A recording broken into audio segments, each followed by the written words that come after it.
Na dalekim pustkowiu Azji Środkowej, pomiędzy Uzbekistanem i Kazachstanem, leży toksyczna pozostałość umierającego morza. Przez tysiące lat morze było dostarczycielem żywności oraz centrum handlowym i cywilizacyjnym w regionie. Obejmujące obszar Irlandii było to czwarte największe słodkowodne jezioro na świecie. Ale wtedy, w połowie XX wieku, coś się wydarzyło.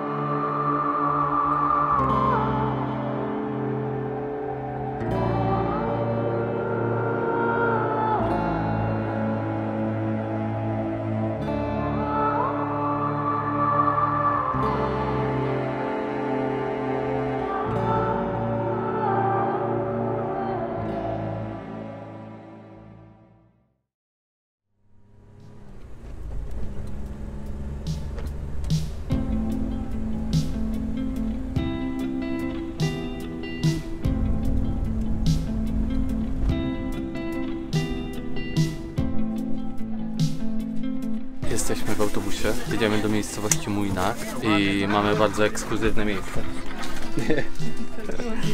Nie ma miejsca, a mimo tego, że przyszliśmy 45 minut przed odjazdem planowanym.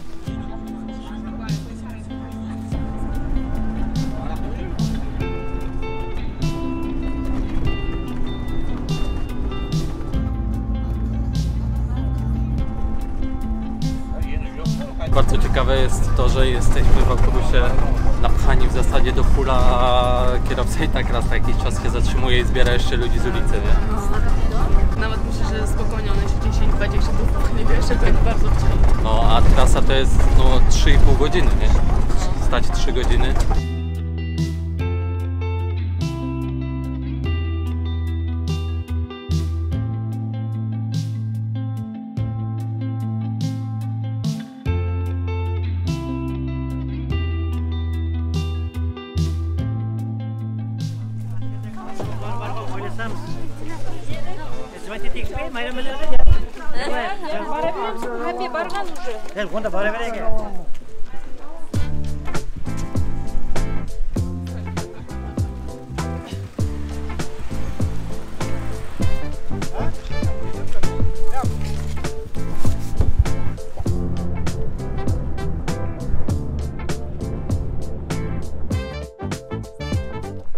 Dobra, dojechaliśmy właśnie do miejsca, które jeszcze 50 lat temu było kwitnącym portem, gdzie kwitło rybołówstwo, a teraz wygląda to tak.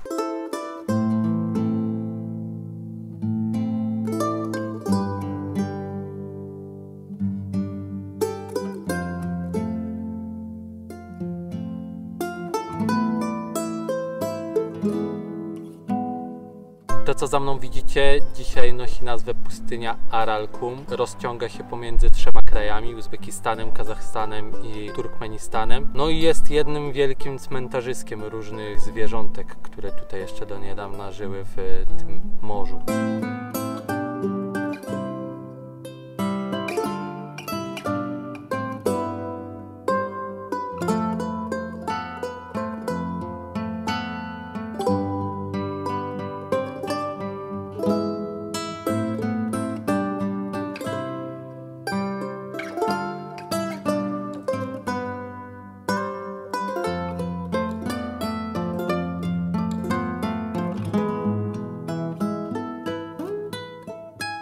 Tutaj widać ślady bytności człowieka w postaci butelki po piwku, a to jest koniak chyba jakiś uzbecki.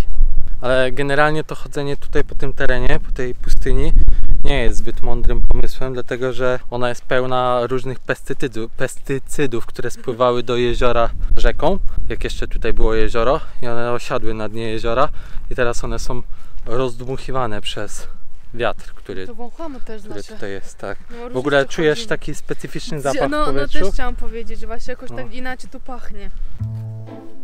Ty dzikus, jak wszyscy inni łazisz tam.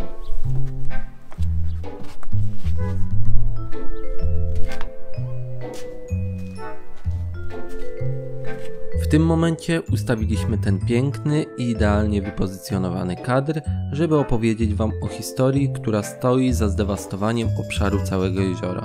Jednakże cała wypowiedź jest w zasadzie niesłyszalna, ze względu na dudniący prosto w mikrofon wiatr. Będziemy się zatem posiłkować nagraniem z OFF-u, ale zanim to, zmieńmy muzykę na odrobinę bardziej wpasowującą się w tematykę. A zatem, jak już wcześniej wspominaliśmy, Jezioro Aralskie jeszcze do niedawna było całkiem nieźle prosperującym portem, który dawał miejscowym pokarm, zatrudnienie i wiele innych korzyści. Wszystko się zmieniło, gdy wierchuszka Związku Radzieckiego, mającego kontrolę nad tym terytorium, postanowiła, że wzdłuż rzek Amudarii i Syrdarii uprawiana będzie na wielką skalę bawełna, która ma się stać białym złotem, podstawą ekonomii podległych republik Uzbekistanu, Kazachstanu i Turkmenistanu. Aby nawodnić pola, zastosowano zupełnie niewydajny system irygacyjny, który powodował, że od 30 do nawet 70% wody odbieranej rzeką bezpowrotnie wsiąkało w glebę lub parowało, nie docierając ani do upraw, ani do jeziora. Od lat 60. poziom wody w Jeziorze Aralskim zaczął systematycznie opadać w tempie około 20 cm rocznie. W następnej dekadzie już 50-60 cm rocznie, potem dalej przyspieszył i dziś wynosi nawet 80-90 cm rocznie. Chyba najsmutniejsze w tym wszystkim jest to, że zanikanie wód jeziora nie było wcale zaskoczeniem dla ówczesnych władz sowieckich, którym raporty o przewidywanej degradacji zbiornika i okolicy przedstawiano już wiele lat przed rozpoczęciem projektu. Stwierdzono jednak, że produkcja bawełny będzie znacznie bardziej opłacalna niż tutejsze rybołówstwo, a koszty zdrowotne poniesione przez miejscową ludność? Cóż, należy po prostu zignorować.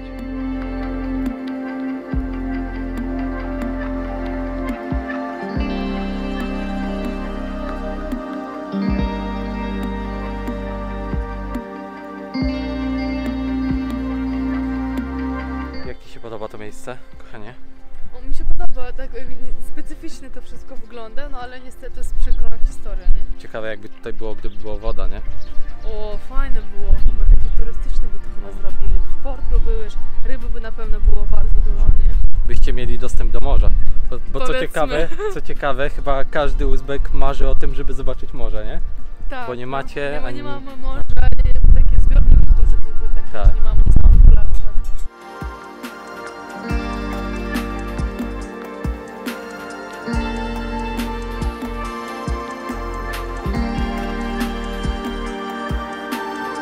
Od tego czasu, kiedy stała się ta tragedia, tak? To ludzie podobno chorują na takie choroby jak tyfus, gruźlica, nawet białaczka, dzieci rodzą się z jakimiś chorobami, tak, wadami genetycznymi. Masakra. To jest właśnie ten ruski mir. No, ruski sławetny mir taki, no. Bo teraz jak chciałam to tak posunąć, nie? To mi się przypomniało, że gdzieś w jakimś kraju, kurczę nie pamiętam, ale gdzieś tam u was chyba tam na zachodzie, nie? Jest tak, że jakieś jest muzeum, coś tam, jest taki jakby kawałek dużego złotem, kilo czy 2 tego jest. Można schować ręce, tam napisane jest, kto na przykład nie zużyjąc tego palczyka albo tego palucha, to jeżeli to jakoś weźmie, to możesz sobie zabrać, ale nikt nie daje rady, bo to jest nierealne. To sam pamiętasz, jak ty mi nie ufałeś, kiedyś powiedziałam, że jak jajko weźmiesz, ten palec nie użyjesz, tak zrobisz, to go nie złamiesz, jeżeli on nie ma jakichś tam jakby dziurek albo trещин jakby. Nie jest połamane. Tak. I ty powiedziałeś, że zrobisz to i dałam ci to i nie zrobiłaś i 50 zł mi przegrałaś. Ale nie oddałaś mi te 50 zł chyba. Też możecie tak spróbować, albo z kimś zagrać. Ale nigdzie nie grajcie w to, że kto jeżeli sobie żarówkę do buzi weźmie, to wyjdzie, to naprawdę nie wyjdzie. Mój kolega opowiadał, że do nich przychodzili tacy kurde o 2, o 3 w nocy, jak oni mieli dyżur, że jakiś chłopak się dziewczyną przychodzili, bo oni właśnie zakładali, że to wyjdzie, a jak już tak zrobisz, to nie wyjdzie. I pęknie. A potem, no jak będzie wyciągał, to może pęknąć, nie? A potem robią na dziąsła rozszerzają, otwierają ci, wyciągają.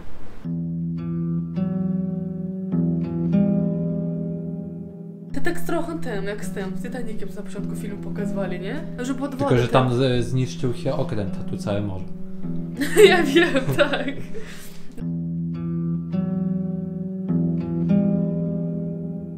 Ale te statki, co tutaj stoją, to one chyba i tak były wrakami. Teraz są widoczne, bo one leżały na dnie morza.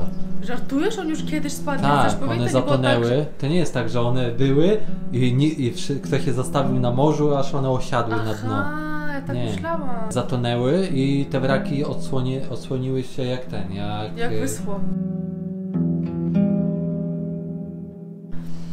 Taki dziwny zapach jest tu nad tym jakby... Jest.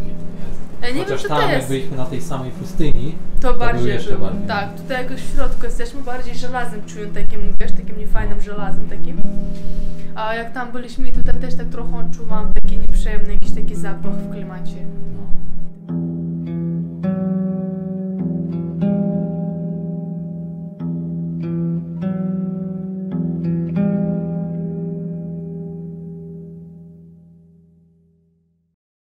Tak oto się zmieniało to jezioro Aralskie. Tutaj mamy stan z 1960, 70, no i coraz gorzej i gorzej. W 80, 2000 już niewiele zostało, w 2008 tragedia, no i 2016 teraz pewnie gorzej nawet.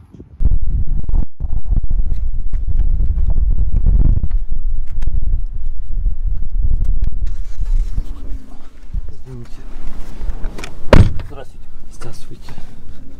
Pan ciekawe rzeczy opowiada, jak cię nie było. Tak? Tak, i cukierek dostałam. Opowiadał to, że pan, wiesz, kiedyś, nie pamięta pan, jak była woda, ale pamięta, jak oni w dzieciństwie grali na tych statkach, wiesz? Co grali? No po prostu tam dzieci się bawili, wiesz, tam chodzili, nie? Bo tutaj pan mieszka, się A to już wody nie było, tak?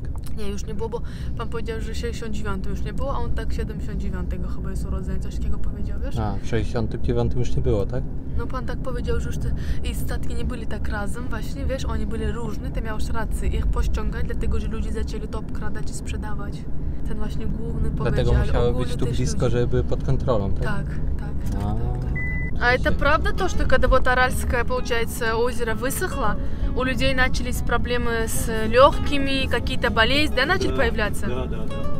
И тут зарплата побольше платить за экологию. A много ludzi ujechało? Внуков или там в другие города? Да, когда вот именно высохло, мы читали просто в интернете, что начали много людей очень выезжать, да, оставлять свои дома или как там продавать, не знаю что, и просто начали как бы уезжать отсюда. Вот, в 96-м году там, подальше там завод был у нас, подальше там почти дома только стояло, людей нету.